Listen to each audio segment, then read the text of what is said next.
Hey everyone, welcome to my channel, Books, Scares, and Purrs. My name's Leslie, and we are continuing our conversation about the Vampire Lestat. I put out a kind of a lengthy segment yesterday. This is going to be the second segment, and I think it's going to turn out to be 3 overall. There's just too much to cover, and I don't know how to truncate all the information properly because there's just too much to talk about. So we're just going to go ahead and dip in. Before I start, the end of last segment was basically Nikki is going mad. He has an idea something's up with Lestat. Things just did not go well. So Lestat's quite unhappy. And then he hears from his attorney that his mom is in town and that she's there because she's terminal. She's essentially on her deathbed and just wants to see Lestat before she passes. So then we move on to the early education adventures of the Vampire Lestat, Part 3. Oh, and how do I pronounce this?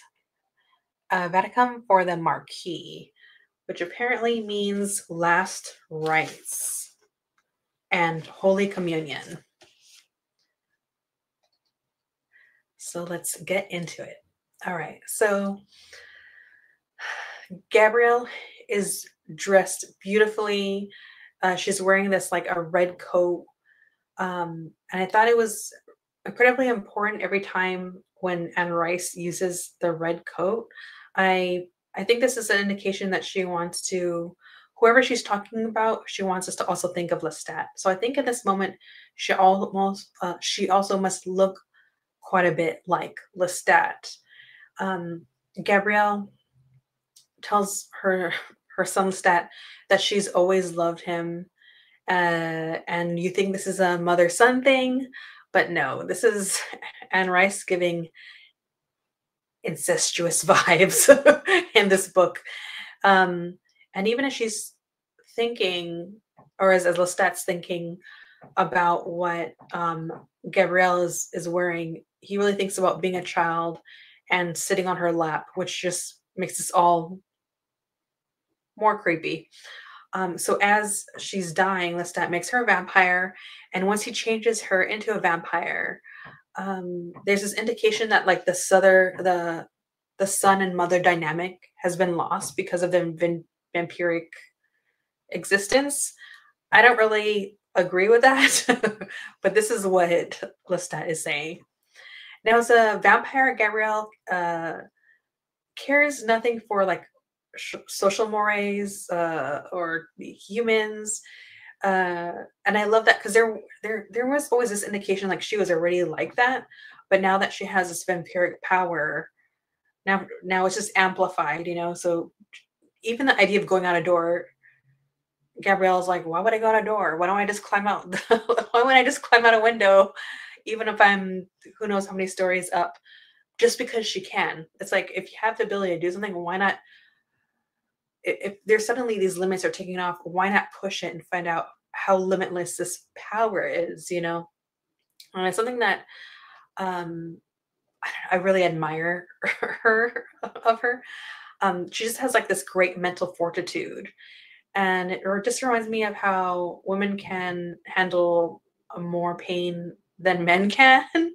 That's something that's like just spread up quite a bit in our society, and I feel like her character is like a reflection of that in many ways. So, I'm gonna go ahead and read something to you, just to drive home a point.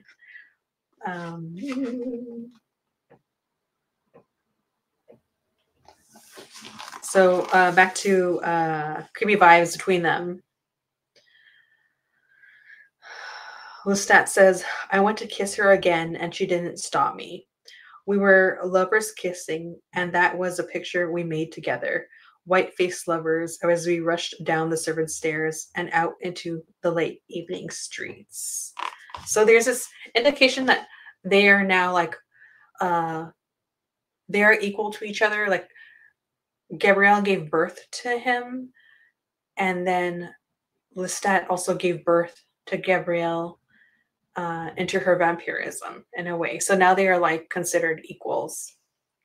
Think of that what you may, but it's a wild indication of their relationship, and also kind of what even what we're getting in like their human life and how Lestat feels about his mother. And also something that I really like about the character Gabrielle is that she it's not explicit. It's more like in Gabrielle's actions, there is this maybe non-binary trans mask identity that might be going on. And maybe I don't know, maybe if Gabrielle had an example or someone in her community, she would be able to identify or maybe know herself more in a way. But for instance, you know, Lestat was always getting her dresses, trying to like put these nice things on her, but that's not what she wanted. And so it's written, she put on her cream silk stockings and scarlet breeches, the lace shirt and the yellow waistcoat, and then the scarlet frock coat, and even took the scarlet ribbon from the boy's hair. Oh, so she's taking clothes from somebody else. And then Lestat goes on to think, but she was not really a woman now, was she? Any more than I was a man. For one silent second, the horror of it all bled through. And I think that says something else about how he sees them as equal, but now in her vampiric existence, she feels like, you know, just bursting through the social conventions and not needing to be that anymore. And all the while living through Lestat, she no longer has to do that. She can play the man and be the man. If that makes any sense, it's kind of like where my mind was going. Gabrielle and Lestat sense that there are other vampires.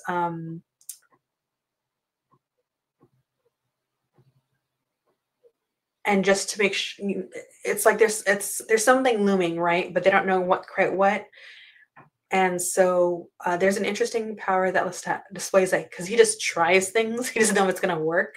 And that is, he tries like a little bit of telepathy on a horse just to get to them so that they could take off.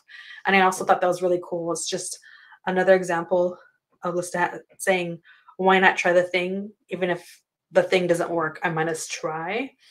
And eventually there's like a showdown at a church, which is basically Lestat and Gabrielle seek refuge in a church to get away from whoever's following them.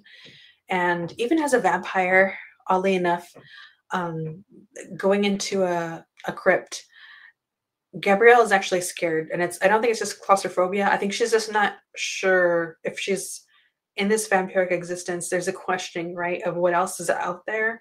And so I think she does kind of get the sense of, well, behind these walls, does God exist? Am I the damned? That's not really said, but she's just scared to be there, right? Which is interesting, contrasted to her being a human who clearly was an atheist and didn't believe in like superstitions. And so being in a coffin just scares the snot out of her.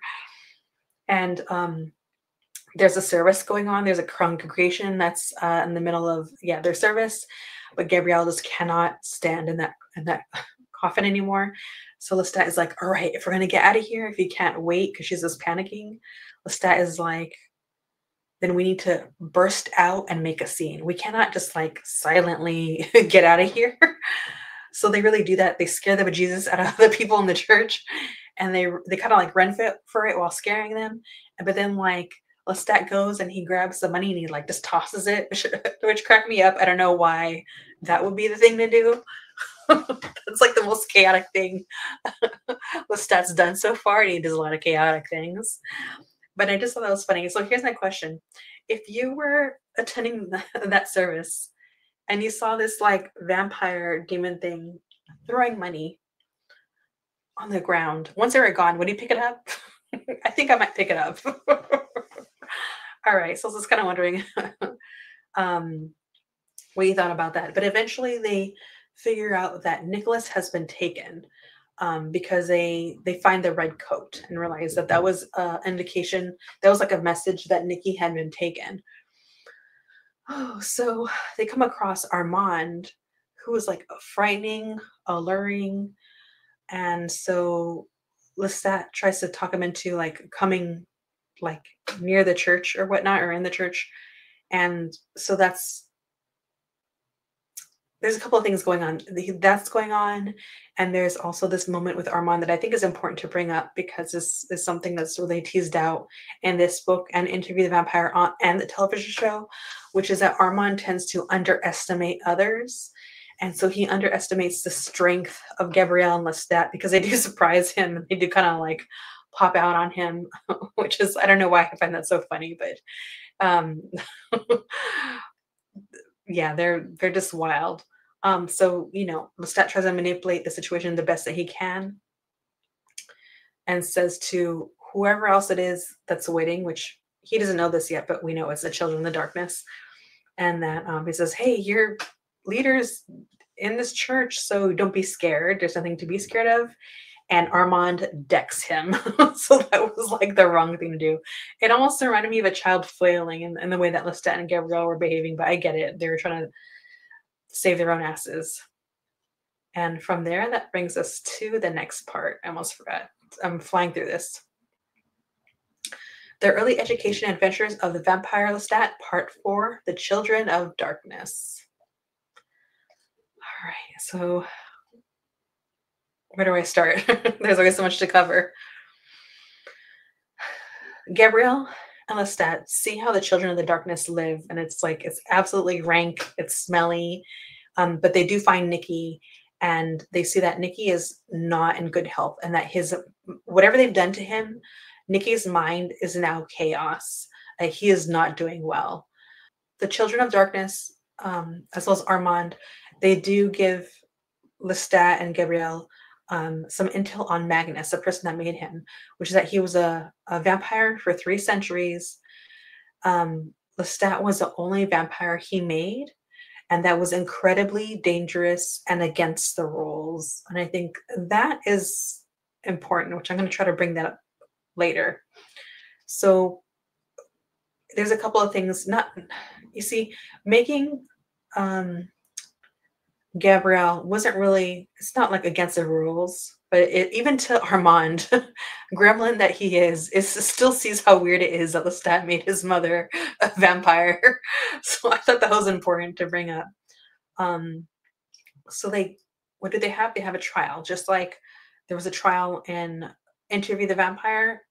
Lestat goes through his own trial, and the crimes are basically Lestat was made without the consent of the coven.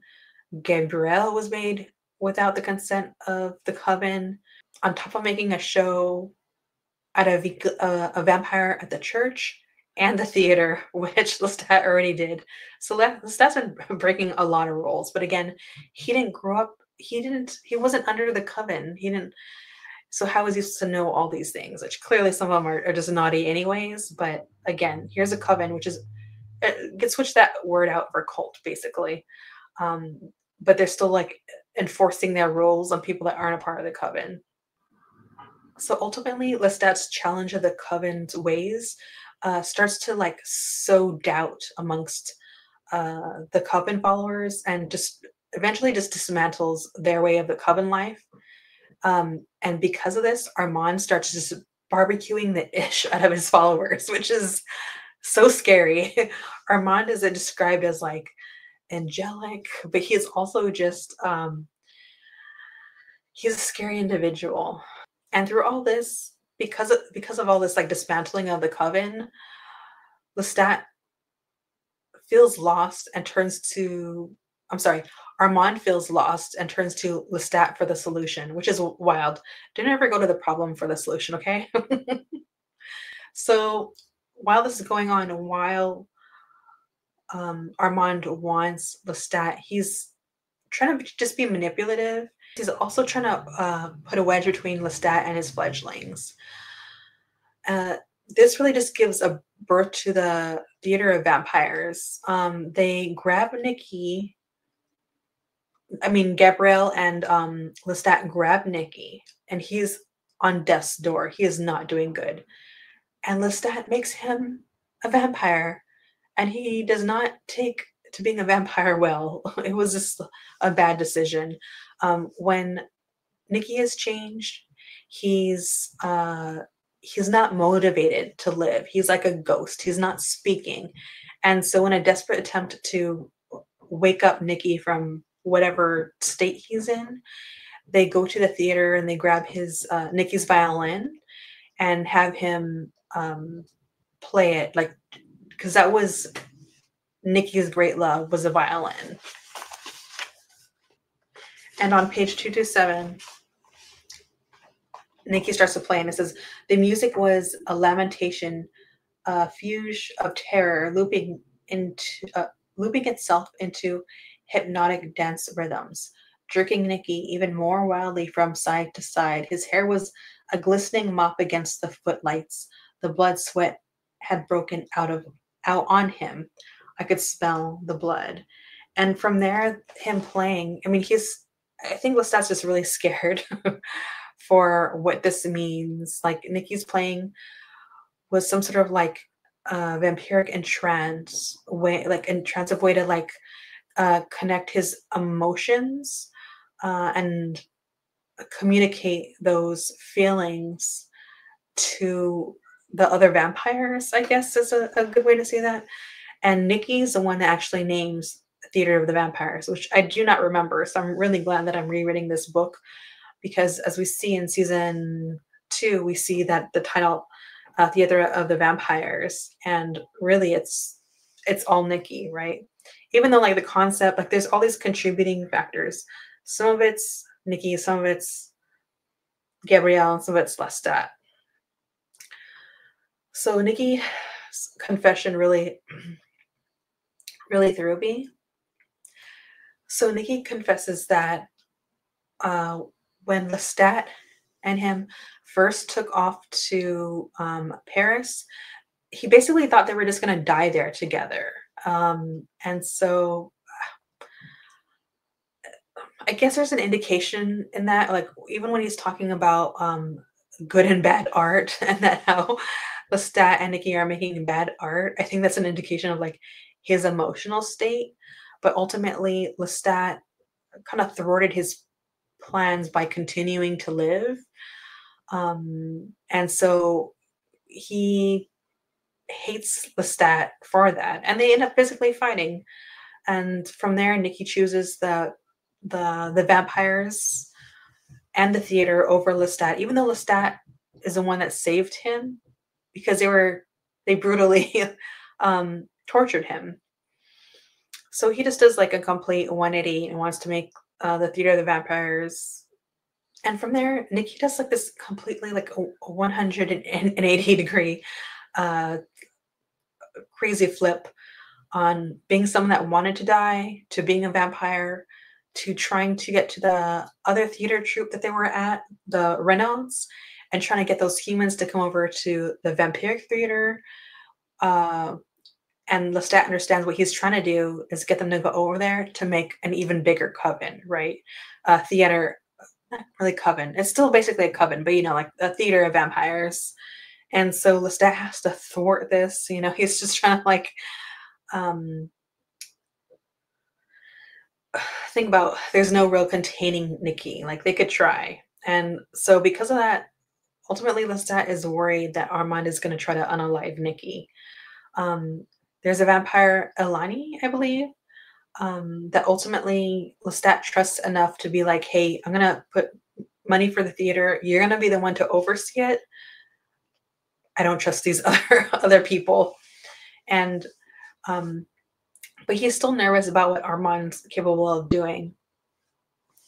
And Eleni did say, I don't think Armand's going to bother you. He's not going to join us, but he'll definitely watch. He'll continue to be like this voyeur, and occasionally he'll let himself be seen. So that still is just a bit of an indication that Lestat just continues to be worried about the potential harm that awaits Nikki, even though they're not on good terms and do not like each other right now. But he still cares about him and wants to make sure that he's okay. which leads us to the early education and adventures of the Vampire Lestat, Part 5, The Vampire Armand. So this chapter opens with, I think, is a hallucination of some sorts. Um, Lestat thinks he's seeing Armand at this ball, and like Armand is just like the most beautiful thing he's ever seen, angelic as Armand tends to be described. But ultimately, this is kind of like an indication that it's they're not in reality, right? And when this reality is broken, Armand forces himself on Lestat and like force drinks from him. And Armand is doing this because he just doesn't want Lestat to best him in a fight, basically.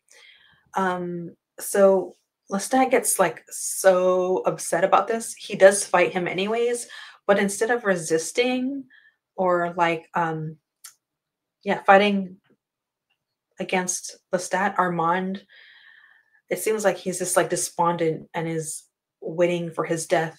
And um I think that this is an indication of how important it is for a person to feel like they have purpose in life.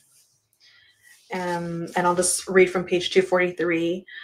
And in this broken child were centuries of evil and centuries of knowledge, and out of him there came no ignominious entreaty, but merely the soft and bruised sense of what he was. Old, old evil eyes that had seen dark ages of which I only dreamed. So he's just someone that's lived so long, but also in a young body. I think Lestat mentioned early on that, or maybe it was in the Vampire, that he was like maybe turned when he was 16. He was very young, clearly not even 20, right? So Armand is someone that clearly just feels like he doesn't really know what his purpose is, and the we don't really know what they saw, but ultimately Gabrielle and Nikki show up along with the other vampire crew and really see they're, you know, like Armand is feels defeated and they've just had this like big fight. And this is what's so frustrating about Armand, because he's like antagonistic at times, but at the same time he just so desperately wants to be loved. And so he definitely does this moment where he's like, love me, choose me type of thing, just like the pick me girl. And it's I, I don't know. I don't know if he's just so out of touch with humanity. He doesn't understand how this tumultuous, like mercurial actions of him just like it does not work. And on page 246, he says, and suddenly he said, love me, you have destroyed everything. But if you love me, it can all be restored to a new form. Love me. But I don't think it's really just about being loved. It's about him not being able to carry into like whatever the new era is, right? And it scares him. And from there, he even asks Lestat to take, like, leave. Like, if Lestat's going to leave, take him with him. And he even tries to manipulate Lestat's childhood, getting his mind, kind of showing the ways that Gabrielle was not there for him, which is true. She is a very, very cold person, right? When the men in Lestat's life were treating him the way that they were, which he felt was cruel, she didn't do anything. She didn't teach him how to read. Um, so Armand is really just picking at those moments in his life, and so Lestat just has to have the mental fortitude to like push it away. But Armand does point out that Gabrielle is growing distant, and Nikki no longer wants him, right? And something that Gabrielle is fine with. Gabrielle is fine being alone. Lestat isn't. But what Armand doesn't understand, and I don't know if not Louis, Lestat understand this, is that Gabrielle loves him, but she's not codependent. Let's say that again, codependent, like Lestat is. So that's like important to know, like the difference, right? But Gabrielle claps back and she's like, all you know is devil worship and superstitions. What else do you know? Not much. And I think that's really important that Gabrielle points this out, because this is the same conclusion that Louis comes to in Interview with the Vampire that Louis hated Lestat for so long, and I think he even says something like for the wrong reasons, because by the time he runs into the coven in Paris, he's like, You're not telling me anything that I didn't already know, really. And so that's gotta be an unfortunate state for Armand to be in, because this is like pre-Interview with the Vampire. So he's gonna hear the same thing from two different people that are in somehow related to Lestat in a way, right?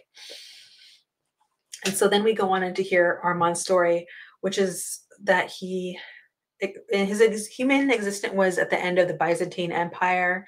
He was a kid. He was trafficked into a brothel, and until he couldn't take it anymore, and he protested. So then he was sold off and bought, and that ended up being Marius, who becomes his maker. Armand is his childhood muse. There's clearly like grooming going on. Marius likes to paint, so he's like painting him and painting angels. And I also think that might be why Marius bought Armand, because Armand gets described like an angel over and over again. So I kind of feel like Marius saw Armand and thought of the paintings that he paints. And that's what was his, I guess, attraction to him. So there's a threat on the horizon. And because of that, Marius makes Armand a vampire, like very suddenly, and says, we need to take off together now. There's a threat. It's quite literally at their doorstep, but it's like too late. There's too much going on. And Marius says, "Oh, come, we have to go, and we got to go protect those who must be kept." So it's just a flurry of too much going on. Marius takes off. He means to take off with Armand, but they just get swarmed and separated. And so the leader of this, of the Children of Darkness, is Santino. And Santino basically puts Armand into this, their cult, basically. And it's like this ancient vampiric way of life that we now know that Lestat just dismantled, right? Or like a division of it, right? And Santino tells him that Marius has died. So he doesn't have any proof, but Santino's saying that Marius is no longer, no longer here on Earth. And that Armand must follow these rules. And this kind of reminds me, I don't know if I'm wrong for saying this because I'm not very religious, but it kind of reminds me of like uh, Catholic structure. And I don't know, also, Anne Rice used to be Catholic, so I don't know if that's where she's drawing like influences from, but I find that fascinating. So Santino says, like, this is how you do it. These are the rules. And so Armand takes to this. He has admitted that he has his obsessions and his fascinations. So he is a shoo-in for this religious organization. And it's ultimately how he survives. Armand survives with rituals, right? It's the routine of things that makes him feel comfortable. So eventually, Armand just says that he hasn't heard from Santino since the 1700s, but that did not, you think if you haven't heard from someone in a while, you wouldn't like continue to implement their way, but that's Armand for you. And so Santino did say that there were these rules. One is like each coven has a leader. The dark gift must not be given to the children or disabled people. Older vampires should never make a vampire. Like if a vampire is so old and on top of it, they haven't made any other vampires, making a vampire after centuries like Magnus did means that like they have so much strength that they just gave to a young vampire, and that's dangerous. So that's don't break that rule.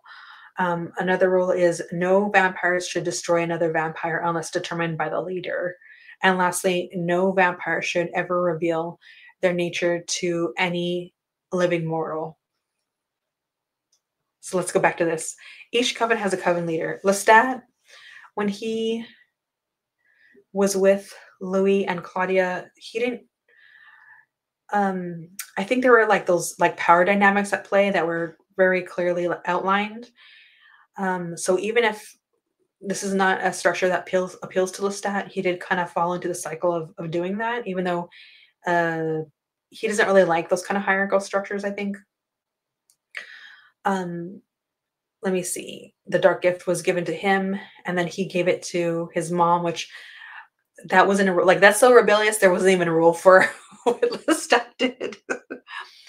But one of the rules that Lestat learned is that he should have made a child vampire, and that's exactly what he did. He didn't even make someone as young as Armand because he's like 16. Lestat made a 4-year-old. Lestat made a 4-year-old a vampire, which is insane. But he heard that rule and said, I'm not, I'm going to break it, even though he shouldn't have done it. Another thing is, you shouldn't destroy another vampire unless it's like determined by the leader. And that's definitely something that, um, like Claudia and Louis did together, attempted to with Lestat. And also, it's an indication that in the first book and the TV show, that ultimately Armand is responsible for what happened to Claudia. And I think that's important because what Armand set in motion was sanctioned within his rules. So, I mean, the responsibility really lies with him. And a rule that it seems like they all break, which really just shows you how like these rules are on shaky ground, is don't reveal yourself to anyone. And that's something that I think the vampires constantly break. Oh, and also I wanted to go back to something that I think is going to come up in the television show. Armand, also, by the way, spoiler alert, because I'm going to talk about Armand and Daniel. So, spoiler, okay? Armand eventually makes Daniel, the boy, the reporter, a vampire. And he's like the only one, I think, that he ever makes a vampire. And by then, Armand must be like 500-year-old. And so he's also breaking his own rule, even in modern day society, even if after he's left the coven, he is a person that's very much believes in his rituals. And I also think that speaks to his like twisted love for Daniel, that he'd be willing to break like that one rule. I just thought that was important. So with all that said, Lestat still rejects Armand. He does not want to be with him, and he makes it really clear that Lestat cannot be his Marius, and that even though Armand, he was under Marius, and then he was under this coven, even though he's a coven leader, he was still under a system, and that's just not like a system that Lestat believes in.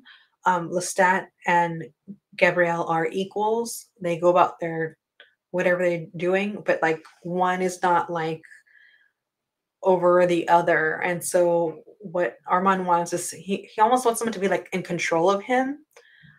And because somehow, someone manipulating and controlling him makes him feel safe, I think, in a way. Because he has his obsessions. And he needs that. But that's not something that Lestat has to give. Again, Lestat is just really not into those hierarchical structures.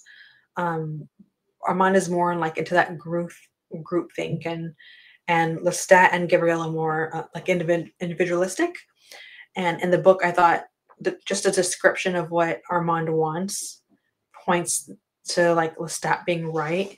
And he says something like he says he had dreamed of his old master Marius in those rich robes of red velvet. And I thought that was like important to point out when he goes, who wore a fur-lined coat of red velvet and could profane the churches and strike down those who wore crosses. And so there is this connection through clothes and action to Lestat. And so I think that's what Armand sees. It's what Armand sees in Lestat. He sees a little bit of Marius in him, and that's just not gonna work. So Gabrielle comes up with a solution, and that is, since Armand is obsessive and has his fascinations, he should use a theater instead of like being on the outskirts. he should really like be in it and continue to move with the times, like use the theater as a bridge to humanity so that he can transition into like whatever the new era is. And even offers Lestat's lair to Armand exchange. Um, the women of the theater will basically be looking after Nikki anyway, so they're also trying to placate Armand in a way to say like, "Hey, I know Nikki's a loose cannon, but the ladies will take care of him." And I really like what Gabrielle says because she really shoots from the hip. um, she, I think they're talking about how we are the illusions of what is mortal, and the stage is an illusion of what is real. Um, and she goes on to say, don't the world, the flesh, and the devil conspire equally against man?" So I really like that, how in illusion there is truth. And I think that also circles back to why maybe another reason why Lestat enjoyed the stage so much. So once Gabrielle and Lestat are free of them and that's settled, Gabrielle, we're getting like a little bit of foreshadowing that Gabrielle isn't going to stick around for long because they've already had to navigate all these different like social restrictions, um, and she wants to be one with the wilderness. And so now that they're free of them, she goes out and she tells Lestat, "You know what?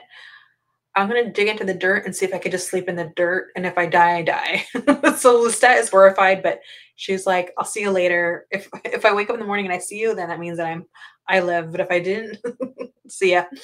And Lestat being the rebel, which is they're both rebels really, he carves a message in a nearby village for Marius. And so this is after Lestat just learned all the rules, and he's going to break the rules anyways, right? And he's basically reaching out to Marius, revealing himself as a vampire, and is like, "Hey, um, I was here. Please find me." So he's starting to leave messages for Marius. He doesn't know if he's alive or not, but he might as well try. And with that, that is the end of that part. And the next part is going to be on the Devil's Road from Paris to Cairo. I think the third segment might be the last, but we'll see how long they run. Oh yeah, this is getting long. And with that said, if anybody's watching this, thank you. Let's have a chat about Vampire Lestat. What did you notice that was threaded into the television series that I may have not covered? Actually, I'll say one more thing. I am really enjoying that we get a very clear picture that Lestat rejects Armand over and over again. That's something that Louis did. He always kept Armand at arm's length. But on the television series, Armand has like a little bit of an episode where he's saying his point of view of what happened, and he says something very different. He's saying that Lestat chose him, and we all, the readers, know that's not true. So when it comes around again, we're going to see a very different story in season 3, and it's going to be very clear that Lestat was not into Armand. That's what I think is going to happen, and that what was written through Armand's lens in season 2 was just like his fan fiction of Lestat, I guess. All right, everyone, thank you for being here, having this discussion. If you're new here, please subscribe, like, and I'll see you in the chat.